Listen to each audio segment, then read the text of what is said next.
in the top left-hand corner to start off this best of 3. So this is from a semi-final of the ESL Open Cup North Americas 163, which means it's played on NA, basically. It is MaxPax in the top left. Bottom right, our blue Zerg is Dark. And he's had some troubles with MaxPax. MaxPax has definitely had Dark's number a lot of the time that they play, a lot of the times I cast them in these Open Cups and so on and so forth. It always seems that MaxPax just gets that little kind of, get a little leg up on him, and oftentimes the aggression works well. There was one time I casted them fairly recently where Dark won, but it was a very cheesy set of games from Dark in that situation. Not that MaxPax is oftentimes the most straight up of macro players either when it comes down to these two fighting. Yeah, I cast them in Open Cup 157 NA, and that was one that Dark was able to win. But then we cast them in, yeah, I remember that, the Red Cross Cup we covered every game from that, and MaxPax 3-0 Dark. Those were actually some cool games that actually went a little bit longer as well, but it did feel as though Dark just couldn't quite get stabilized in a lot of them, so see what happens here in this best of 3. As our gateway comes up, gets going to the front, and we'll see, obviously most importantly about a minute from now, what sort of tech we're going to throw down for MaxPax. Or maybe more importantly, the fact that Dark has a full-on proxied hatch over here and he's going to try and mine out these gold minerals. That's also pretty important to look at. So this is not just all normal and standard from Dark. He's sending drones across so you can get ready to mine those gold minerals and gain access to MaxPax's base from the side, remove the wall off, and get straight on in to deal some damage. So yeah, it's the kind of thing that Dark likes to do. He did proxy hatch on, I think it was Ancient System he proxy hatched on during the Red Cross Cup against MaxPax as well. You can see our Spine Crawler going to go down. A couple of drones continue to get mining and just break through those minerals. And hey, bonus guys, you get to mine the gold minerals. Extra positive here is our Spine Crawler number 1 is on the way up. We're going to see Lings and Ling Speed coming in.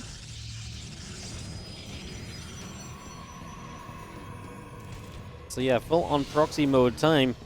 Let's just got our tech from MaxPax never been placed. He just goes Warp Gate research and probably will just look for extra gateways now that these Lings are going to be breaking through. He gets the pylon up. He's going to start looking for a wall over here. Now, obviously, the Spine Crawlers can help to bust through anything you wall off with. Kind of nice to keep on mining out the minerals as well, because honestly, the more space you have to move on through, the likelihood is that's going to help you out a lot further down the line. So I don't mind these drones just finishing up. This last little bit of mining. Important denial on the Creep Tumor, though. By shutting down the Creep Tumor, you're going to make life a lot easier for yourself as MaxPax, because now you don't have to worry about the Spine Crawlers coming up the ramp, and the Creep isn't going to block the potential wall off here for a while longer. So that's actually a pretty big deal, because obviously, like I said, Creep Spread is... well, there's nothing to defend against Creep Spread right now, once it's built, as the Lings do get surrounded and they kill off that Adept. Adept of the Throne continue to hold. So far, we lost 1 Adept for 12 Zerglings, so a lot of Lings have gone down. The problem is the real power of this is still coming through. Now with Lings having speed, the Spine Crawlers getting into position, and that Creep on the low ground has made a step forward. Can we sneak that up the ramp into the natural of MaxPax anytime soon? These Adepts will clean up a few more Lings. I will overall say I feel like MaxPax is defending this well, right? But like I say, it's a long way from being over. These Lings now flooding through because there's nothing to stop them. There's no wall to hold them back where there usually may be.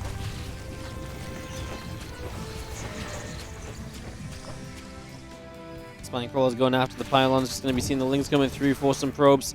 Obviously, this is the issue, having to run around a few different places to try and stay on top of this. Again, Dark's obviously super committed because, well, he has no follow-up to this. He's completely all in. There's 4 spines built.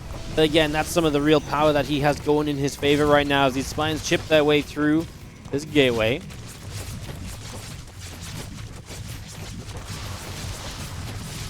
We've got a couple batteries here with some energy to spend. We knock 1 gateway down, so the production starts to fall. MaxPax building a robo facility, but it's pretty late to go into the robo. It's pretty late to just decide, hey, yeah, you know, now is the time where I feel like I could do with some robo units. So it's going to be eventually an Immortal, which is very good here, and maybe even a Prism to Micro, but it's going to be somewhat expensive with our spines. We'll get rid of this Nexus. And it's not just expensive, but it takes a long time to build, so by then you've just lost so much, and I guess that's why it's expensive. As these Lings want to wrap around, Sentries do have a force field available. We actually have to drop 2 to try and protect the army from the other side. Actually going to recall here as the sentries go down. The Lynx around a little while longer. And recall into the main base. So we do have a battery coming online. It's going to be kind of our defensive position for MaxPax. As the Lynx come through, that pylon falls. Now a battery in some trouble as well. As Pro wants to come and stop the natural hatch being taken, just in case Dog does try and turn this into a more normal game now that he's killed the natural of his opponent, and that it will take a while for MaxPax to break back down into that natural. If Dog just expanded, he might be able to maintain a solid lead for himself, so... Feeling still going through that side of the core, and just going to be having the gateway coming through the Adept. Coming in is going to chase down that drone as well.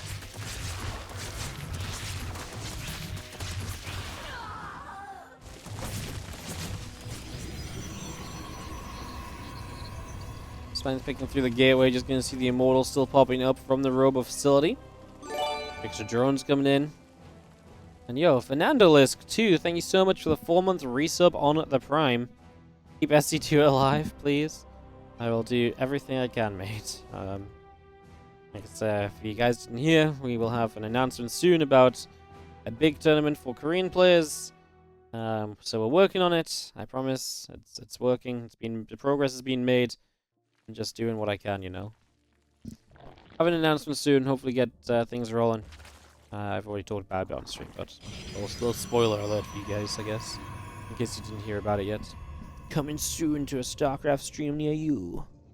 WardiCasts. StarCraft with Korean players. Whoa! Who would have guessed? Hatchery goes down on the natural. A third hatchery building up as well out in the forward position. Obviously, this doesn't count the hatchery on the other side of the map from Dark, which he is actually fully mining from right now. He's got MaxPax so heavily contained, he can genuinely mine from this proxied base.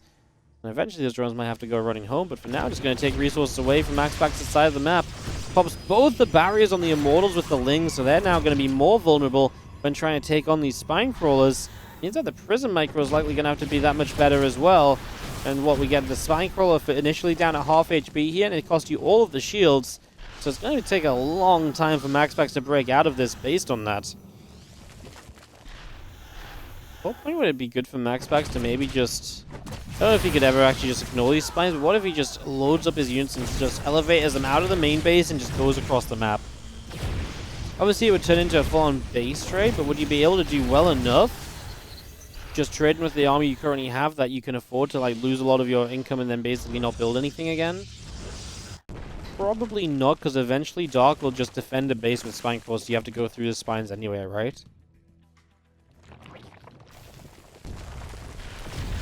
Yeah. I guess that kind of becomes the issue, that these spine crawlers would just then defend a base, so if you don't deal with these spine crawlers at some stage, and now actually will be the good chances that Dark's actually given this up, and MaxPax will be able to start reclaiming his natural.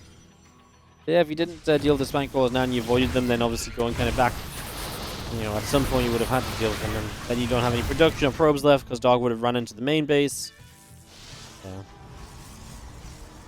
Well, MaxPax is pulling back again. These few Lings were threatening. We do see the Immortals across the map in the Prism are trying to deal as much damage as they can. Wouldn't mind them just dropping off here and finishing off these spines, alright? Don't let them get home. Make sure you can deny these and stop them from burrowing up anywhere that would actually be genuinely useful. Just to really make sure you're improving your situation in this game. Else, like I say, things might get away from you a little bit.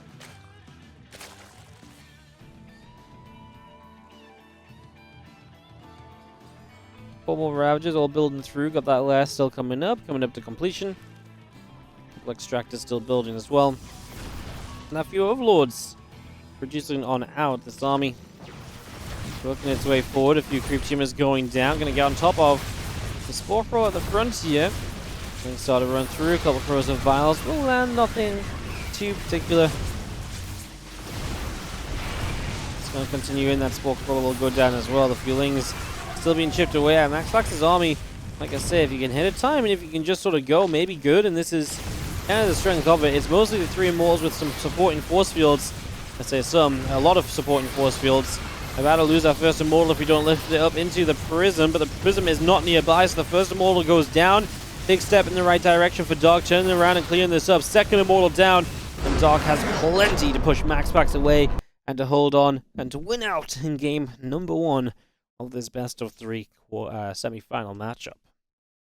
On in the bottom left, we're going to start off with the red Protoss player. This is MaxPax.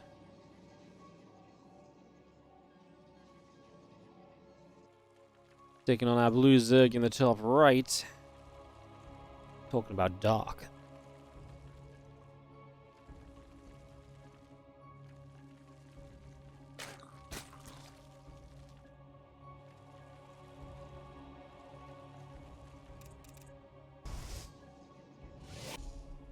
Let's see what gets interesting here in game 2. Like I say, maybe a few less options for kind of some crazy stuff going on initially compared to what we saw in the earlier games.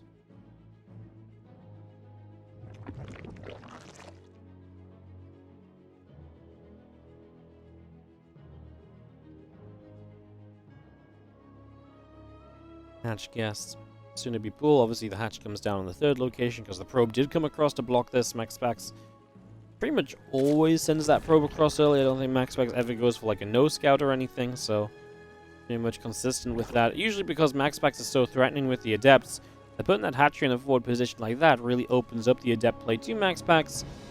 And then even if you don't adept as MaxPax, your opponent has to be considering the adepts because they know how good MaxPax can be with resonating glaive timings. So if you've got to prepare for that or have that on the mind, maybe it throws you off even a little bit. So I think MaxPax gains a lot for kind of blocking that hatch compared to some players who don't really play the aggressive adepts as much or are not as strong with them. Where sometimes actually then, you know, you don't get that much of a benefit from kind of blocking it. And sometimes you just say, yeah, I'd rather take the extra eco of not scouting myself.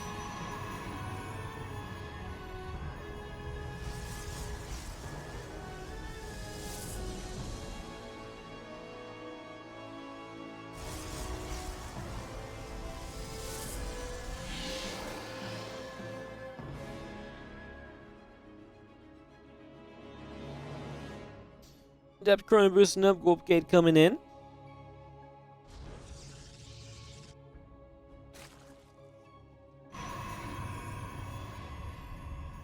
Gonna see the Twilight Council building up over here. Just gonna see the Nexus coming online. Get this all ready to go. Is our Stalker and our warp gate all coming up. And again, Twilight Council not a surprise after that forward base comes down. We'll see MaxPax uses the adepts and the glaives, which is the expectation of the upgrade here, to try and take advantage early on. Obviously needs to win this to tie up the series, stay alive in this Open Cup NA. Again, this one played about a week ago from today or thereabouts. This one's played, I guess, 20th of February, I guess was the date. So yeah, just in case you guys are wondering rough timelines, I know sometimes you become confused when we're covering replays and stuff. You're like, well, did it happen here? Did it happen there? That stuff is kind of cool to know sometimes. It's like, well, you know, if you saw another match afterwards and maybe something happens in here that kind of looked like that, like, well, you know, which came first? The live game or the replay, you know? Looks like you get a full surround on that Adept, by the way, so that's going to go down. Adept denied. Resonating Glaives on the way up with 2 additional gates at the moment. No Robo facility. There's the Robo now. Again, the other scary part of MaxPax's Adept builds are there's so many of them. 3-gate Robo into a Robo Bay. 4-gate Glaives. That's not going to be this one. 6-gate is obviously a very powerful one that he likes to do and mix up with sometimes as well. And there's extra gates now for MaxPax, so as I said, the 6-gate suggested it. He agrees that this one's probably looking like a bit of a 6-gate. I think the 3-gate and then Robo timing is pretty telling of the 6-gate because you're able to kind of, you know, you're not really looking to do too much initially. The first wave is going to hit a bit later. Or the first wave can hit at a similar time, but then it doesn't have the Prism. So it doesn't look as committed, but then the Prism comes in later to line up with the extra gateways. So it's not really as much about doing as well with the first moment Glaives finishes. It's more so how you do kind of following up from that. And you know, like I said, obviously you would like to send some Adepts on the map though and start getting Dark scared. If Dark gets scared and overbuilds units, then your continued attack of Adepts can actually do very well, because he doesn't have the drone count to keep rebuilding back from that.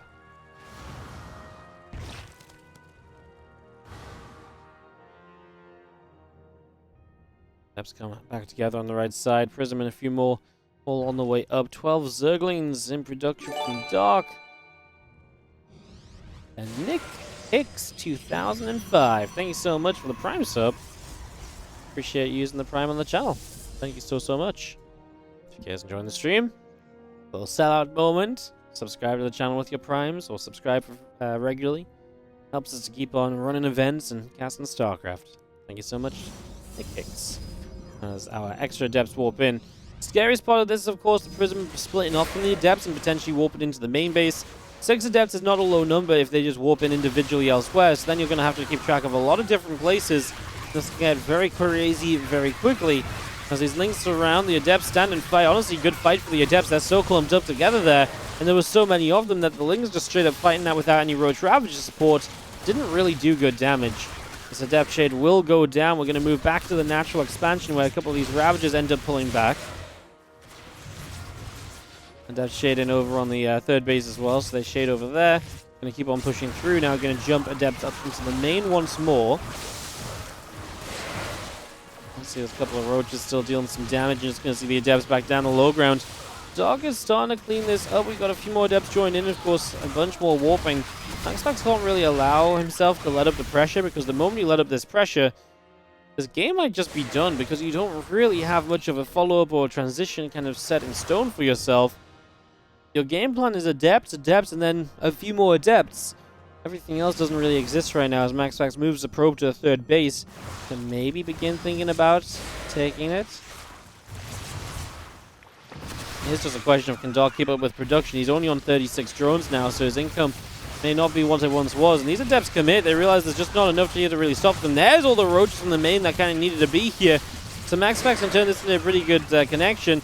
I love what he's doing, by the way. Dog's like, man, these queens are going to die. Let's spend the energy, just drop some creep chambers and try and respread the creep out the front, and especially just to try and join up the natural in the third base, just to make that your units are almost always going to be on creep in the important places, and can transfer between those bases very easily as well. So good to see, just doing anything we can to use up that little bit of energy before the queens went down.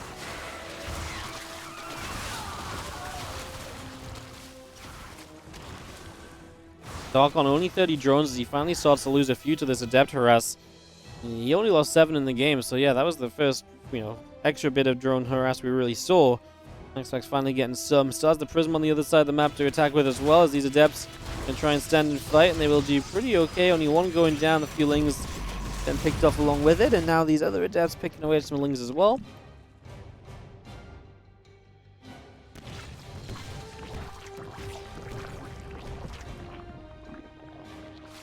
Fuller picks away the Prism. Prism gets pushed down the right side.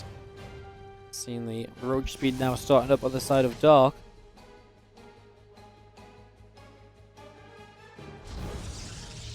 Third next is about to complete a couple more probes. All coming up.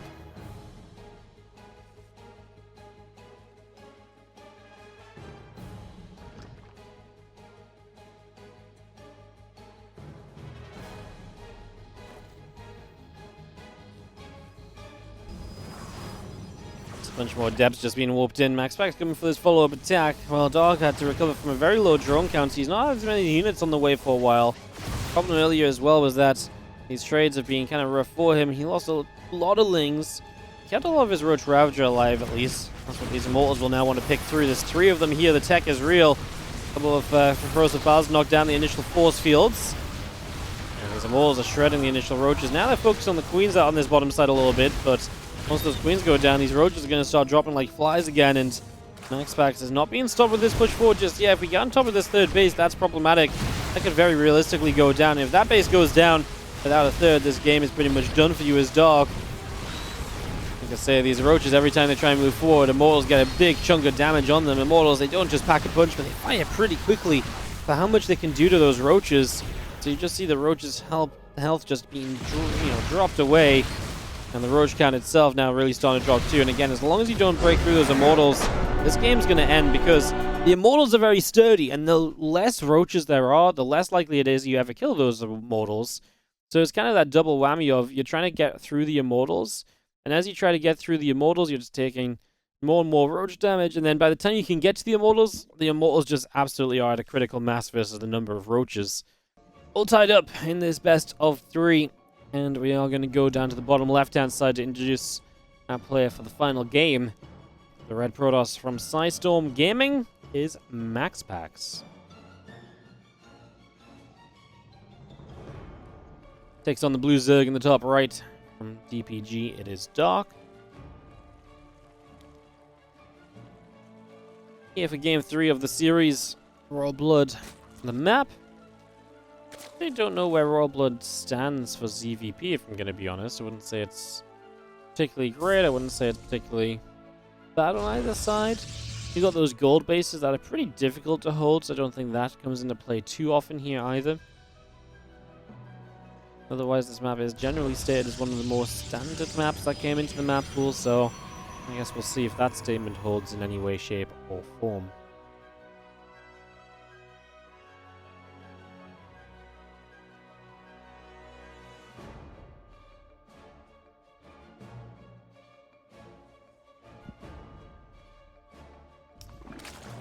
Hatchcast pool, obviously again, MaxPax scouting early, forces that hatchery into the forward location rather than the natural. And MaxPax just finishing up his low ground gateway. I'll see a Cyber Core start up straight after, most likely, for the Nexus, and then the Cyber Core it would be this time around. Get that early game clump of structures up and working. We'll see if Dark does anything interesting too. Obviously, Dark played that first game so interestingly. Absolutely possible that game number 3. He throws something crazy out again. Obviously, we're not on the certainly on the terms of a proxy hatchery or anything just yet, but you know, there's stuff you can do outside of like proxy and a hatchery to find success as well.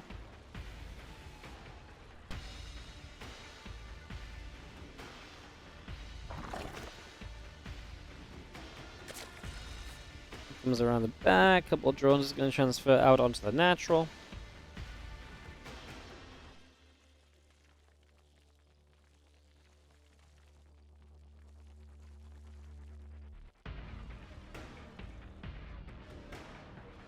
That link speed going, couple queens, couple drones.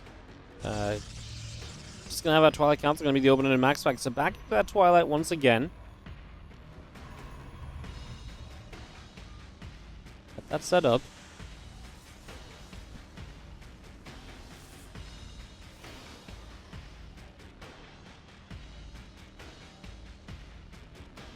Twilight's just about halfway done. A couple of probes coming through. That's going to be seeing a Stalker finishing up in a moment or so as well. Again, Warp Gate's about halfway in for the moment. Our Ling speed is about to finish, and these few Lings going to go after the Adept. Now that Robo Facility coming up on the side of MaxPax.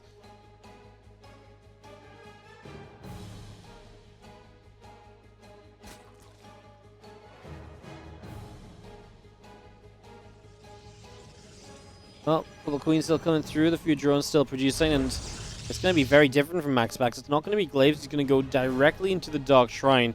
We already saw the Robo Facility come down way sooner than last game. It was already indicated that this was going to be different, and now we go into the Dark Shrine with it. So DT opening obviously can then lead to Archon drops. This is something which a few players have been doing more frequently over the last month or two. MaxPax being one of those guys. Still wouldn't say it's kind of back to full popularity. Obviously, you go back in the ages of StarCraft, a couple, 2-3 years now, and this build was all the rage. Archon drop off of DT opening. This build has always been something that's been viable, it's always been out there. But, yeah, seeing it here in modern day PvZ, it's, like I say, not one that pops up or crops up every single series, but it has taken a bit more of a popular stance among some players recently. MaxPax definitely being one of them. For MaxPax, I think, is the power of being able to like threaten the idea of, again, the Adept move out. That's what I think makes this build scary for not just MaxPax, but most players. You can make it look like the Adept Glaives, and so Dark is building Lings and Roaches, but there's no confirmation it's Glaives, and so then the Dark Shrine comes up, and you've got to be ready for that too, and then you've got the Zerg preparing for 2 different things without being sure which it is, and that just means it's very expensive, and even if you don't do tons of damage, you can still be in a pretty happy setup. In general, as we are going to dive the 3rd base, that's where there is already a Spore. The DTs would be better off going into the natural if they went straight away. The Spore was not finished there yet, but I think it's going to get held up for a few moments. That Spore is going to be able to complete, and the DTs are just going to lurk between bases. That's sometimes what these DTs do best. They sit between 2 different bases, and they just get rid of any units or anything that kind of crosses by between the 2 of them.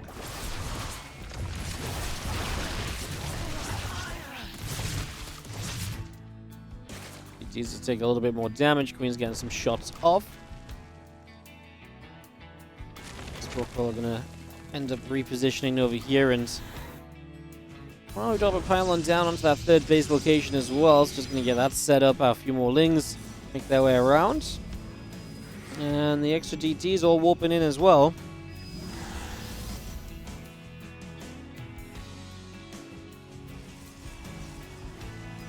As it makes its way down to the bottom left, just gonna see these Lings running across. Blink is about halfway done.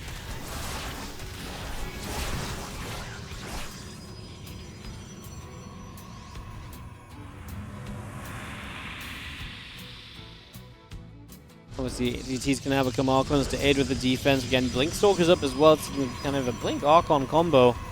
I mean, really well set up against the Spire. The Spire is something which I don't think Dark is really going to find success with at all. By the time he's got muses on the map, Blink is going to be long done. There's going to be a good amount of Stalkers as well, so it's not like you're going to be able to overwhelm them in a big way, I don't think. And yo, Inu, thank you so much for the raid. Welcome, everyone. We are on, unfortunately, what's going to be our last game of StarCraft 2 today. I appreciate you guys dropping by, and I'm going to say hi for a little bit as we're covering some replays from ESL Open Cup NA 163. Our Lings run around, Adepts and a few Stalkers move around too. Stalker's going to go blinking forward, a Ling will get picked, and a fourth base from MaxPax goes down on the left as well.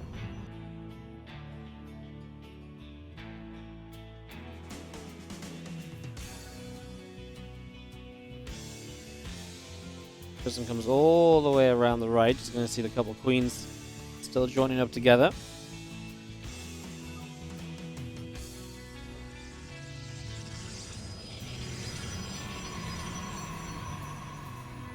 Mutalisk is already on the way up. Stalkers will blink forward. A bunch of these Lings already going down.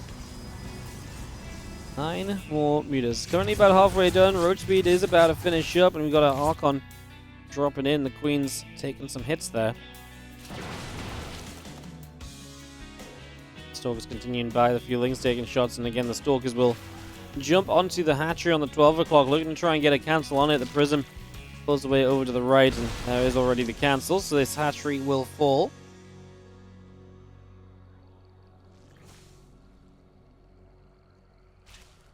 Prism moves into the main, Stalkers come through, group spread going down.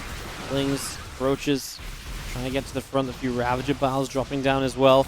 The Mutas show up. Well, MaxPax is going to start taking some damage, but what's he going to do? He's gone Archon in the main base. He's actually pulling back home.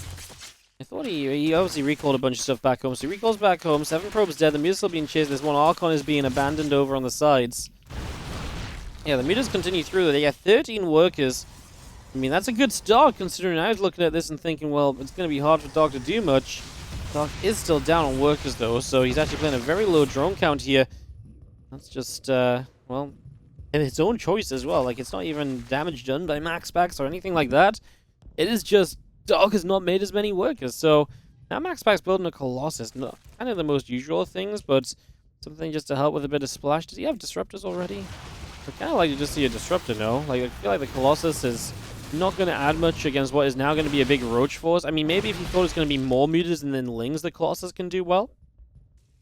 Against what's actually going to become Roach Ravager behind these Mutas, I do really think I'd prefer to see the Disruptor instead. So that's something which maybe MaxPax will switch to, but nope, he just says he's going to double down on Colossi and just build up and destroy Colossus for a little while here. Dark, 4th base starts, but he's still without really a drone count. 55 workers only. Dark is very committed to whatever the hell he's about to do. This Roach Ravager force building up in numbers, I imagine, is, well, perhaps going to be able to swarm this army of MaxPax, because MaxPax is going to end up playing aggressively here. GT is going to get the kill on this hatchery, no cancel. There's a couple of Corrosive Clouds come down. Obviously, MaxPax just with Stalkers, so he does have retreat potential. The ability to blink away is huge, as at the same time, there is going to be the few Mutas coming down the left side, just getting past, jumping into the main base.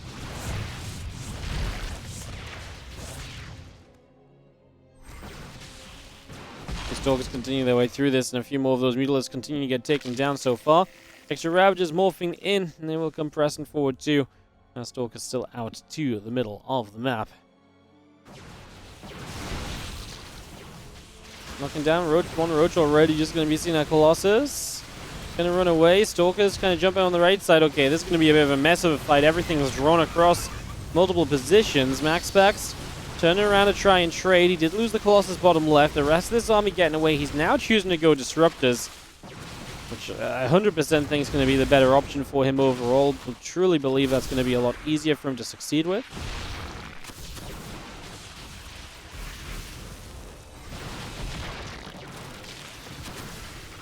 So we've seen this big Roach Ravager attack continues through. Well, let's see what the Disruptors can do defensively. First one comes through, has to run the slalom between the structures there. Now we got Stalkers on two sides. This Roach army getting kind of surrounded, maybe without a way out. Maybe there is a world in which this is going to be still reasonable. Roaches and Rabbits continue in, and just going to be seeing the Stalkers having to come back over to the left side. We get some Zealots here. Can MaxPax find enough? Dark supply is running low, guys. Remember that Dark has never been on the highest of economies this game, so he's never been in an ideal position, really. That's actually going to be GG's. MaxPax is going to take it down. The defense is good. Dark was just permanently all in. Fourth base never came back online. Was never really building drones. And that is going to be that. GG's. MaxPax 2-1 over Dark.